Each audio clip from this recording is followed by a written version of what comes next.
সবকিছু এই লেখালেখির কারণে আমাদের বেশিরভাগই ক্ষতি হয়েছে।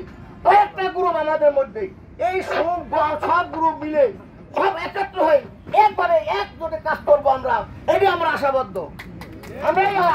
আমরা সবাই চাই মধুমতি উৎকের করতে। আমরা টাকা চাই না, আমরা চাই জমিন। আমরা জান দেবো, জমিন দেবো না, জান দেবো, জমিন দেবো না। সবাই লোকজন নিয়ে সবাই উপস্থিত থাকবো গেলের সামনে এবং আমাকেও ডাকবেন। আমরা যদি টাকা পয়সা দিয়ে সাহায্য দিই, আমরা যদি আপনার সাহায্য দেবো, দরকার হয় আমাদের রক্ত বিক্রি করে আপনাদের পাশে থাকবো ইনশাল্লাহ। এবং আমরা গরিব মানুষ, আমাদের সহযোগিতা করলে আপনাদের মঙ্গল। আমরা তো দোয়া করবো, নামাজ পড়ে দোয়া করবো যে আমাদের পাশে বড় ভাইরা আছে, আমাদের গরিবের পাশে আছে। এটি আমার বক্তব্য। এই বলে আমার বক্তব্য শেষ করছি। আসসালামু আলাইকুম।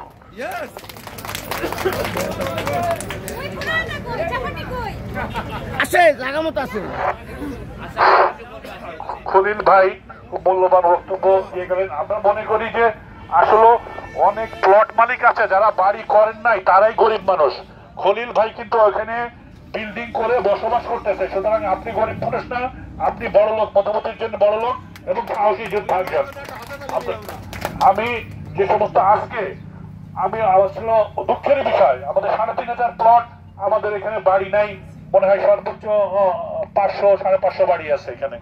যদি আমাদের ১,০০০-এর উপরে বাড়ি হইতো, এইগুলো কিন্তু সব রিপোর্ট, পল্লী বিদ্যুৎ এসেও আমাদের এখান থেকে রিপোর্ট নিয়ে গেছে যে কতগুলো মিটার আছে আপনার, কত চাল মিটার, মানে এই রিপোর্টগুলো তারা রাজুকে উপস্থাপন করছে। যদি থাকতো এখানে ২,০০০ মিটার আছে, ২,০০০ লোকের বাড়ি আছে, ২,০০০ লোকের বসবাস করে, ২,০০০ লোকের বাড়িতে বসবাস করে আপনার ২ লাখ মানুষ, তাহলে কিন্তু এতটা সহজে ডিসিশন এগুলো নিতে পারতো না। যাক, এখনো ইনশাল্লাহ আমরা এই সপ্তাহটা যাক, তারপর আবার আপনাদের আহ্বান জানাবো যে সবাই বাড়ি করার জন্য। এখন আমাদের মধ্যে কিছু বলতে চান, আবার কিছু বলতে চান? ঠিক আছে, এখন আর কেউ না থাকলে আমাদের আসাফ ভাইকে কিছু বলার জন্য অনুরোধ করছি।